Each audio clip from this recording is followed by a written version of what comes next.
So if canned cranberry sauce doesn't quite fit your vision of the perfect Thanksgiving meal, let me show you how to make a super easy homemade cranberry sauce with natural sweeteners and no junk.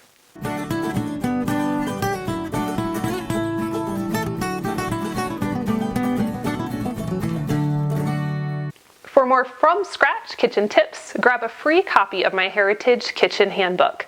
It's chock full of recipes and tutorials that'll help you turn your modern kitchen into a vintage one. Growing up, I only ever thought that cranberry sauce was something that came from a can. But once I started to fix Thanksgiving suppers for my own family, I was bound and determined to figure out how I could do it from scratch with real ingredients.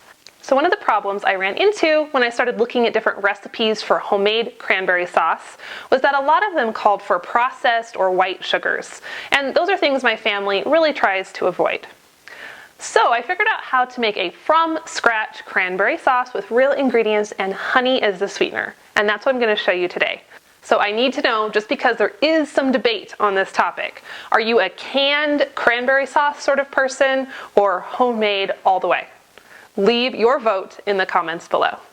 So the first thing you need are fresh cranberries, and you can probably find these at your local grocery store around this time of year when the holidays get closer. And if you live in an area that grows cranberries, that's even better. Maybe you can find some local ones. But for me, cranberry bogs are definitely few and far between out here in Wyoming. So I have 12 ounces of fresh cranberries, washed and ready to go.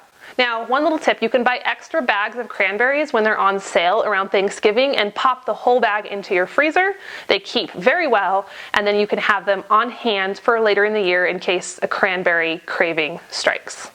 So into a medium saucepan, you're going to place 3/4 cups of orange juice. This can be freshly squeezed or pre-made.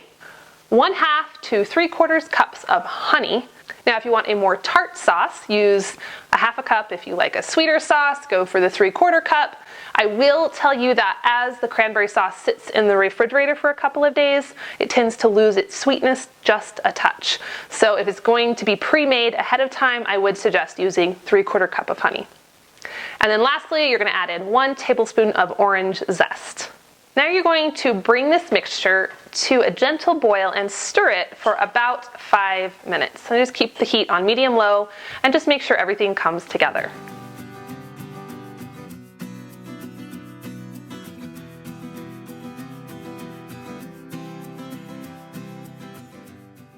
Next, we're going to add the cranberries right into the saucepan. And we can turn up the heat just a little bit and continue to watch them and stir them until the cranberries burst and begin to thicken.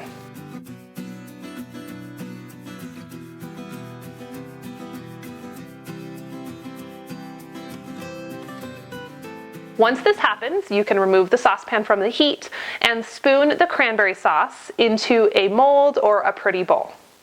I just pop it into the refrigerator and let it chill for 6 to 8 hours or until it's set.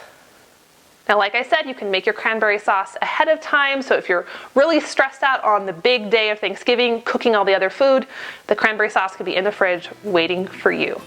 And there you go, homemade cranberry sauce without any junky ingredients. It's ready to serve at your big supper or to put on those turkey sandwiches with all those leftovers. Enjoy!